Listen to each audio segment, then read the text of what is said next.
오늘 말씀의 제목은 하나님이 쓰실 수 있는 사람이라는 제목으로 함께 말씀을 나누겠습니다. 계속 말씀을 드렸지만 사사시대는 악순환의 시대였다고 했습니다.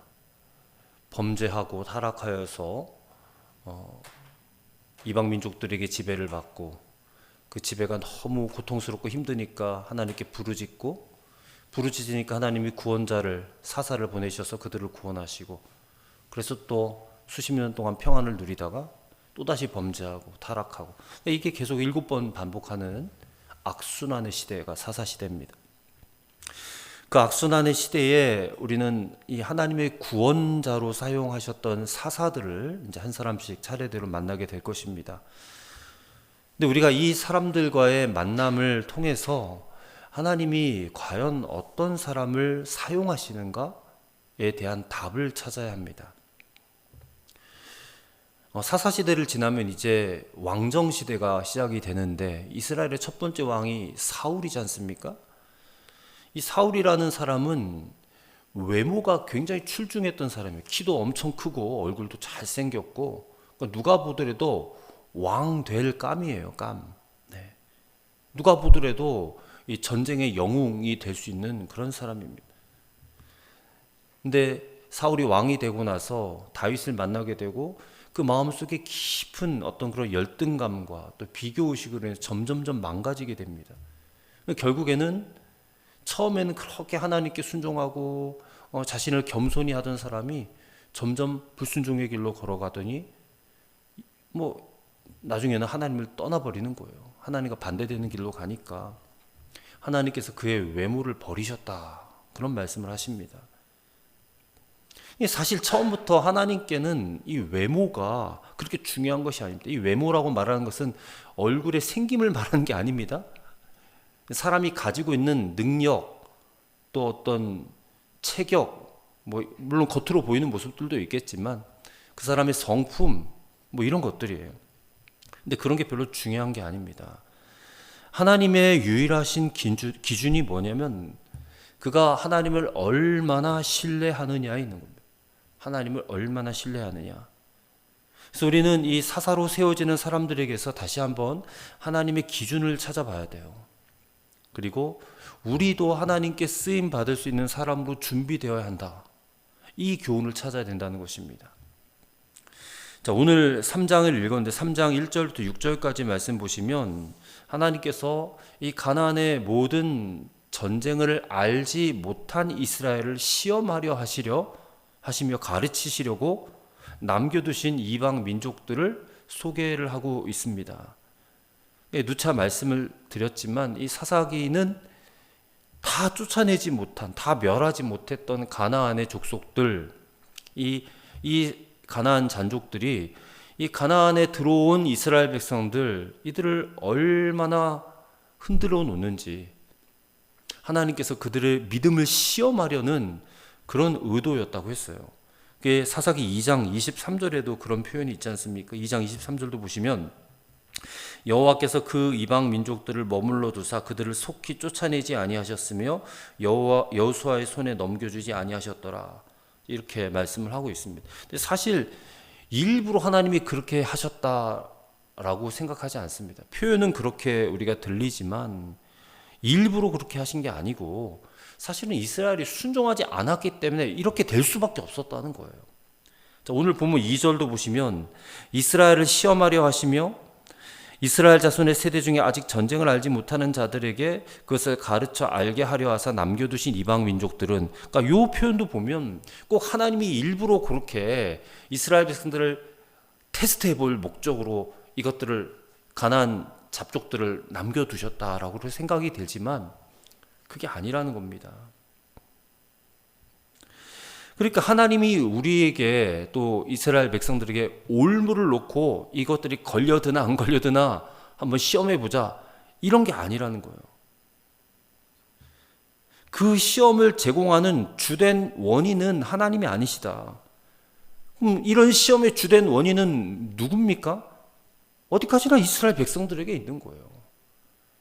이미 가나안 땅에 들어오기 전부터 다 말씀해 놓으셨거든요. 거기 들어가면 들어가면 가나안 7족속이 있을 텐데 싹 다 몰아내야 돼. 안 그러면 너네가 피해를 봐. 너네가 힘들어져.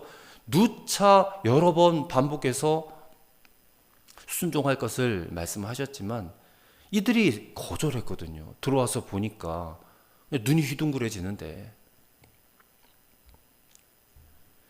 사실 이스라엘 백성들이 하나님과의 그 언약을 성실하게 준행을 했더라면 그들은 이런 시험을 그냥 당할 이유도 없는 거예요. 근데 하나님의 언약을 지키지 않았고 하나님이 분부하신 명령도 순종하지 않았어요. 그래서 스스로가 시험에 빠지는 선택을 한 겁니다. 그러니까 시험의 주체는 하나님이 아니에요. 자기들 스스로가 시험에 빠진 겁니다. 이건 우리도 마찬가지예요. 우리 하나님 선하신 하나님, 사랑의 하나님이라고 하는데 우리가 하나님 앞에 불순종해 놓고 자꾸 하나님이 나를 어렵게 했다고 말해요. 하나님이 나를 시험한다고 그렇게 말한단 말입니다. 그건 정말 하나님을 오해하는 거예요. 성경에 하나님이 그런 하나님이 아닌데 내가 불순종해 놓고 내가 어려움에 빠지면 하나님이 나를 어렵게 했다, 사탄이 시험하도록 내버려 뒀다, 뭐 이렇게 해서 이상한 하나님으로 만들어 버린단 말이에요. 누차 말씀드리지만 하나님은 귀에 못이 박히도록 말씀하셨어요. 너희가 순종하면 축복을 받게 된다. 너희가 불순종하니까 너희 스스로가 시험에 빠지고 너희 스스로가 저주의 길을 걸어가고 있는 것이지, 그걸 왜 하나님 탓을 하느냐. 그래서 순종하며 복받는 백성이 되는 것은요, 구약시대나 신약시대나 마찬가지예요. 마찬가지입니다. 하나님은 우리에게 복 주시기를 원하시지 우리를 시험에 빠뜨리셔가지고 일부러 막 고통스럽게 하고 멍해를 짊어지게 하고 그런 하나님 아니라는 거예요. 그래서 신앙생활은 언제나 선택입니다. 선택이에요. 교회 안에서는 뭐 누구든지 다 순종할 수 있겠죠. 근데 교회 바깥에 나가기만 하면, 세상 속에 들어가기만 하면 매 순간마다 하나님의 뜻대로 살 것인가 말 것인가를 선택해야 될, 누군가를 만나서 말 한마디 하더라도 내가 이 사람을 사랑하고 축복하며 말할 것인가, 아니면 이 사람을 미워하고 저주하는 말을 할 것인가, 끊임없는 선택이에요. 선택. 그때 어떤 선택을 하시겠느냐? 여러분 감정에 이끄는 대로 그렇게 하실 것입니까? 아니면 하나님 말씀을 듣고 깨달은 대로 순종하고 선택할 것인가? 우리 자신에게 있다는 것이에요. 근데 오늘 이스라엘 백성들은 어떤 선택을 합니까? 너무나 빠르게 하나님을 버리고 가나안 족속의 딸들을 아내로 삼고 며느리로 삼고 또 사위로 삼고, 그리고 하나님께서 그들에게 경고하셨던 것처럼 이 가나안의 신들을 그대로 따르고 섬겨요. 여호와를 버리고 그들을 따라갔다. 그래서 이 사사기의 악순환이 이제 시작이 되는 것입니다. 그러니 뭐 가나안 땅에 들어가면 젖과 꿀이 흐르는 땅이고 거기서 우리가 영원토록 그냥 배불리 먹고 평안하게 살 수 있을 것만 같았는데, 이 원주민들을 완전히 정복하지 못한 탓에 이 안식이 없는 거예요. 안식이 없어요. 늘 그들에게 시달리는 삶을 사는 거예요. 차라리 애굽에 그냥 있었으면 더 좋았을 뻔했을 것 같아요. 아니면 광야에 그냥 있든지. 근데 가나안 땅에 들어와서 더 고통스러운 삶을 사니까 이게 대체 이게 웬 일입니까?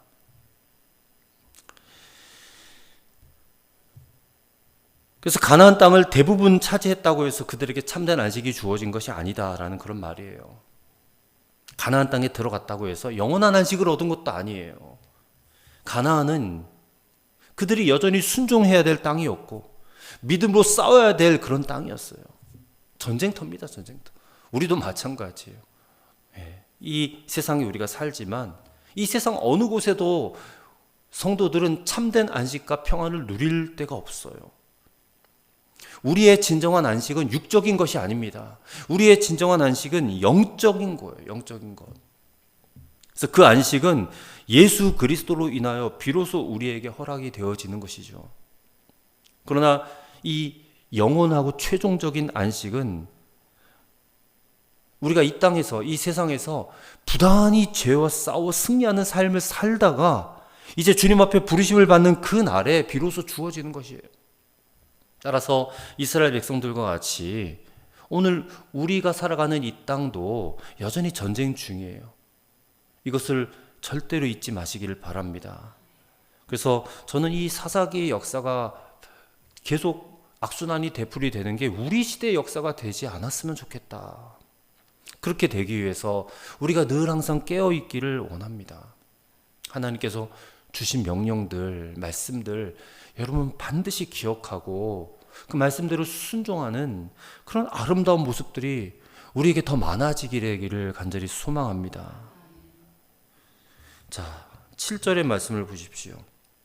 이스라엘 자손이 여호와의 목전에 악을 행하여 자기들의 하나님 여호와를 잊어버리고 바알들과 아세라들을 섬긴지라. 이른바 사사기 악순환의 시작을 알리는 선언입니다. 자, 이런 그들을 향한 하나님의 진노가 벌어지게 되는데 바로 메소보다미아 왕 구산 리사다임의 손에 이들을 8년간 파셨다라고 그렇게 8절은 말씀하고 있습니다. 메소보다미아는 이 지명의 이름이 두 강 사이란 뜻이에요. 메소보다미아, 두 강 사이란 뜻인데 그 두 강이 어떤 강이냐면 아마 세계사 시간에 배우셨을 거예요. 예, 고등학교 때. 이 메소보다미아는 유프라테스 강과 티그리스 강이라는 아주 고대 문명이 발달된 그런 그 두 강의 사이에 있는 초생달 지역을 메소보다미아 지역이라고 합니다. 근데 여기서 메소보다미아라고 하는 지역은 그 지역뿐만 아니라 이 이스라엘 바로 북쪽에 있는 그런 그 시리아 지역까지도 포함된 지역으로 이렇게 봐요. 그래서 그 메소보다미아 지역의 왕으로 이제 군림했던 구산 리사디암이라고 하는 왕, 이름도 참 어렵죠. 구산 리사다임.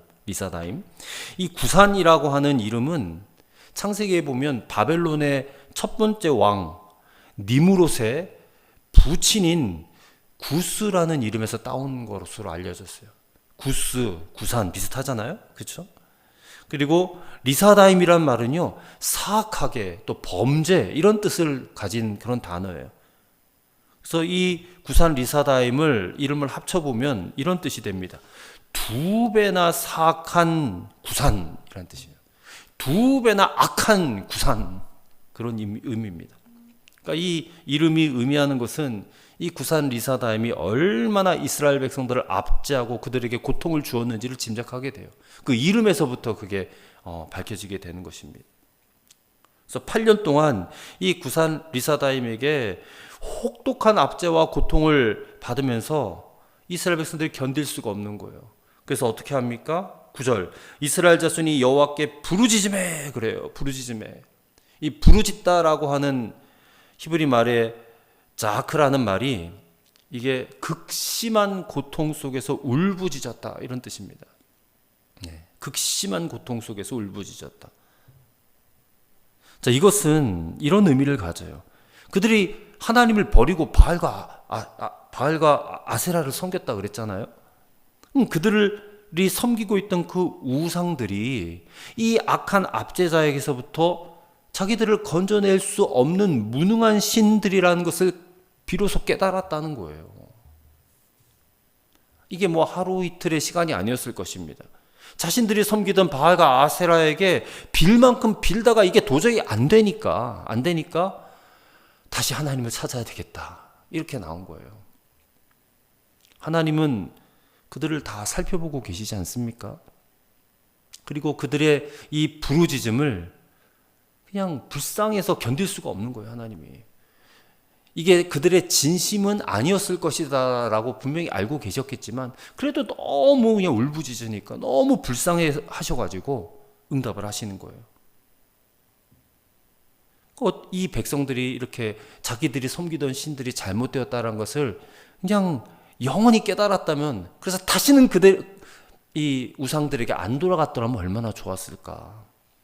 아무튼 지금 이 순간만큼은 그들이 붙잡을 수 있는 분은 하나님밖에 없는 거예요. 그래서 하나님께 그렇게 부르짖고 돌아왔어요.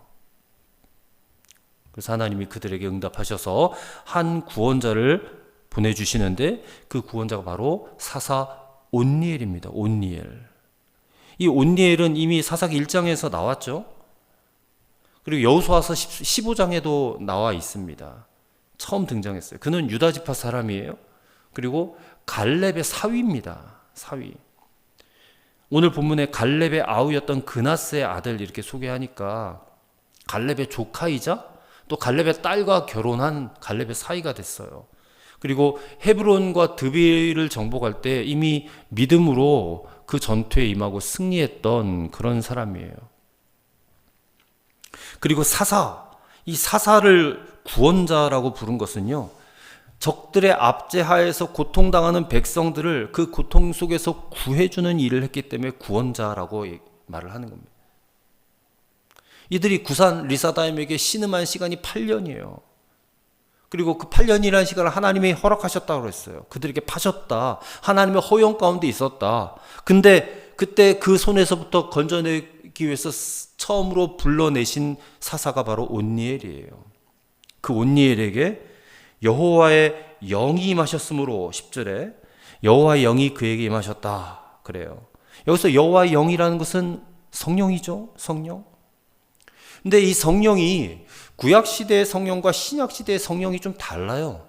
구약시대의 성령이 어떤 사람에게 한번 임하게 되면 그 사람에게 영원히 함께 계시는 그 영이 아니고 그냥 제한적이고 일시적인, 한시적인 그런 임함이에요.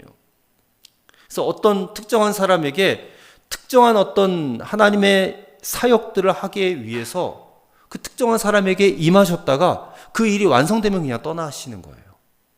예. 그래서 구약에서 성령을 받았다라는 것은 어떤 중요한 일을 수행하거나 완성하기 위해서 소명을 받았음을 의미하는 거예요. 그리고 또 능력을 받았음을 의미하는 것입니다. 그래서 온니엘에게 성령이 임했다라는 것은요, 이스라엘의 구원을 위해서 하나님께 지명당했고 선택을 받았다라는 의미고, 또 하나님께서 그에게 탁월한 능력을 주셔서 이 구산 리사다임의 세력을 물리치는 일뿐만 아니라 사사니까, 사사는 원래 판관이라는 뜻도 갖고 있거든요. 백성들을 재판하는 역할도 하는 거예요. 그래서 백성들의 여러 가지 송사를 맡아서 지혜롭게 다스릴 수 있는 그런 능력, 아마 솔로몬에게 주셨던 판단하는 능력을 주셨던 것 같아요. 자, 그런 능력도 이 여호와의 영이 임했을 때 그에게 부어졌던 능력이에요. 그래서 하나님은 이 온니엘의 손에다가 이제는 구산 리사다임을 파신 거예요.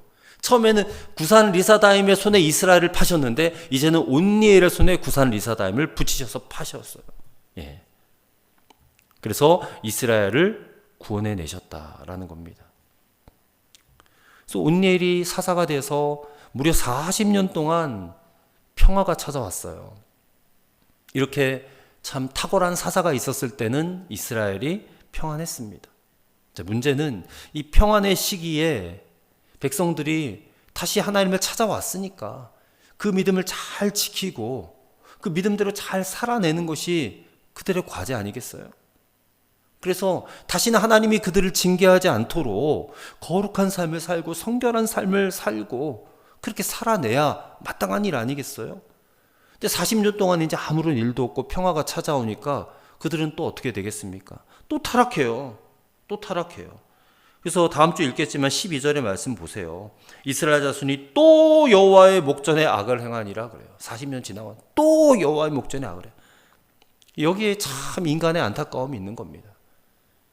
이스라엘 백성들을 우리가 탓하게 되겠지만 사실 이게 우리의 모습이에요. 우리도 좀 일순간 문제가 다 해결되고 평안함을 누리면 또 타락해요. 또 타락해. 또 하나님을 떠나고 또 세상을 기웃거리고 그렇게 산단 말입니다. 그래서 성경은요, 끊임없이 인간의 이러한 모습들을 자꾸 말씀하고 있는 거예요. 너희는 또 타락할 수밖에 없는 존재다. 또 타락할 수밖에 없는 존재다. 그러면서 부탁하는 게 뭐예요? 너희가 좀 그렇지 않았으면 좋겠다는 거예요. 그렇지 않았으면 좋겠다. 어려운 시기도 하나님을 찾을 뿐만 아니라 이 평안한 시기에도, 부요한 시기에도 하나님을 향한 믿음이 좀 변함이 없었으면 좋겠다. 제가 바르고 여러분도 바라는 바가 되어야 될 줄로 믿습니다. 그래서 오늘 우리는 이 평안의 시기, 또 어려운 시기를 우리가 자꾸 이렇게 교차하면서 살아가고 있지만 우리의 믿음만큼은 어떤 시기를 만난다 할지라도 흔들리지 않았으면 좋겠고, 어려운 시기에 더 하나님을 찾게 되는 건 인지상정인 것 같아요. 근데 평안한 시기에도 하나님을 놓지 않고 그 하나님을 끝까지 붙잡고 살아가는 그런 저와 여러분이 되었으면 좋겠습니다. 그리고 오늘 구원자로 쓰임받았던 온니엘처럼 우리도 하나님께 쓰임받을 수 있는 사람이 되어야 할 줄로 믿습니다. 온니엘은 어느 날 갑자기 등장한 사사 아니잖아요. 이미 갈렙의 사이가 되어서 갈렙 가문에, 이 갈렙은 대단한 믿음을 가진 사람이에요. 그 믿음의 가정 안에서 그는 이미 훈련받은 사람이에요. 하나님께서는 위기 때 갑자기 어느 사람, 준비되지도 않은 사람을 세우지 않는다는 것입니다. 이 보이지 않는 시간 속에서 이미 믿음으로 잘 준비된 사람을 사용하신다. 마찬가지예요. 오늘 우리도 우리의 이 가정과 교회에서 믿음의 삶을 살아내는 그런 훈련들을 우리가 하고 있는 거예요. 그래서 눈에 보이든 보이지 않든 간에 이 믿음을 가진 사람이라면, 믿음을 가졌다는 것은 내 안에 그리스도가 계시다는 거거든요. 내 안에 주님이 계시니까, 내가 믿음을 가졌으니까 누가 보든 보지 않든 간에 자기 자신을 정결하게 하고 세상과 구별되어 살아가는 그런 모습이 있어야 된다는 거예요. 그럴 때 때가 되면 하나님께서 높이 들어서 쓰실 수도 있는 거고. 네. 그리고 온니엘이 승리하게 된 것도 이게 무슨 그가 탁월한 군사 전략가이기 때문에 승리하게 된 그런 얘기가 전혀 없잖아요. 그냥 구산 리사다임을 그의 손에 붙이셔서 이겼다라고만 표현이 되어 있잖아요. 이게 뭘 의미하냐면 그에게 하나님의 영이 임하셨기 때문에 승리하게 되었다는 거예요. 전적으로 하나님의 영으로 인해서 승리하게 되었다. 그래서 우리도 마찬가지예요. 우리가 어떤 일을 잘하고 못하고를 떠나서 나는 지금 성령님께 붙들려 있는가? 영적인 승리는 인간의 어떤 노력과 의지가 아니라 성령의 임재로부터 시작이 되어진다는 거예요. 항상 성령님을 갈망하셔야 돼요. 성령님이 내 안에 계셔야 돼요. 내게 능력을 부어주셔야 돼요. 그리고 하나님께서 그를 온니엘을 부르셨을 때 그가 두말하지 않고 순종했다는 것도 이게 탁월한 점이에요. 모세를 처음 불렀을 때 생각해보세요. 모세가 호렙산에서 떨기나무 불꽃에 하나님이 임하셨는데 내가 너를 저 애굽으로 보내서 내 백성 이스라엘을 출애굽시키리라 하시니까 모세가 뭐라고 합니까? 아유 하나님 그런 말씀도 마세요. 나는 못 가요. 나는 입이 뻣뻣하고 둔해서 말도 못하고요. 나는 자신감도 없고요. 여기 40년 동안 미디안에서 양을 치다 보니까 그냥 바보가 됐어요. 하나님 보낼 만한 사람을 보내세요 하면서 그렇게 막 거절을 했다는 거예요. 그래서 하나님이 모세에게 막 화를 내지 않습니까? 그러니까 모세도 그 위대한 모세도 하나님께 불순종하다가 그냥 호되게 혼이 났는데 온니엘은 어떻습니까? 그냥 군소리 없이 그냥 두말 없이 순종했어요. 한 사람의 지도자가 믿음을 가지고 하나님 앞에 순종하는 결단은요, 자기 자신뿐만 아니라 자신의 가정과 자신의 교회, 그 공동체의 운명까지도 좌우한다는 것을 기억해야 돼요. 여러분 한 사람의 순종으로 말미암아 여러분의 가정의 운명이 걸려 있다는 거예요. 우리 교회의 운명도 걸려 있다는 것입니다. 안타까운 것은 온니엘 이후에 이스라엘이 또 타락하게 됐다는 것인데 온니엘 개인은 하나님께 충성했지만 그 다음 세대가 그 믿음을 끝까지 이어가지 못했다는 것이 좀 안타까운 장면이에요. 그래서 영적 승리는요, 유지하는 것도 중요하고 또 계승되어지는 것도 중요해요. 다음 세대로 계속 이어져야 돼요. 이 믿음의 세대가 이어져야 된다는 거예요. 그래서 우리가 모일 때마다 끊임없이 다음 세대들을 위해서 기도해야 돼. 하나님 우리 자녀들, 우리 손주들 정말 믿음으로 살게 해 주옵소서. 영적으로 무너지지 않도록 도와주옵소서. 우리가 기도하지 않으면 우리 다음 세대들 희망이 없습니다. 그들이 뭐 교회를 얼마나 많이 나와요? 그들이 뭐 기도합니까? 그들이 말씀 읽습니까? 잘 안 하거든요. 저도 20, 30대 잘 하지 못했어요. 그냥 세상에 취해 사느라고, 이 세상 재미에 빠져 사느라고, 말씀이 중요하고 기도가 중요하다는 것을 머리로는 알지만 삶으로 실천이 안 되거든요. 그래서 다음 세대를 위한 부모 세대의 기도가 얼마나 중요한지 우리가 뜨겁게 간절하게 기도해야 다음 세대들이 살아나는 거예요. 온니엘은 결코 화려한 인물이 아니었어요.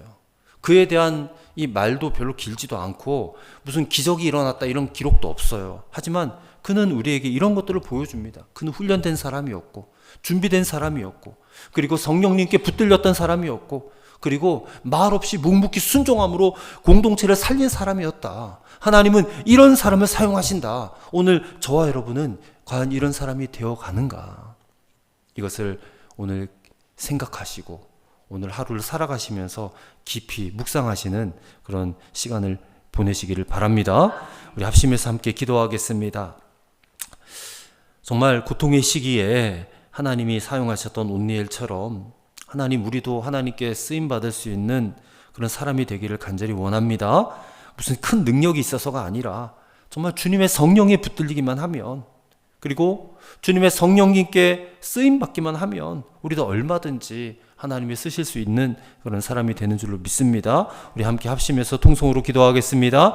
고맙고 감사하신 아버지 하나님, 오늘 온니엘을 통하여서 그가 이 고통의 시대에 이스라엘 백성들을 구원할 사사로 부르심을 받았고, 그 부르심에 하나님께 온전히 순종함으로 그가 부산 리사다임의 손에서 이스라엘을 건져내었고, 그가 40년 동안 평안을 누릴 수 있는 그런 기틀을 마련하게 된 것을 우리가 보았습니다.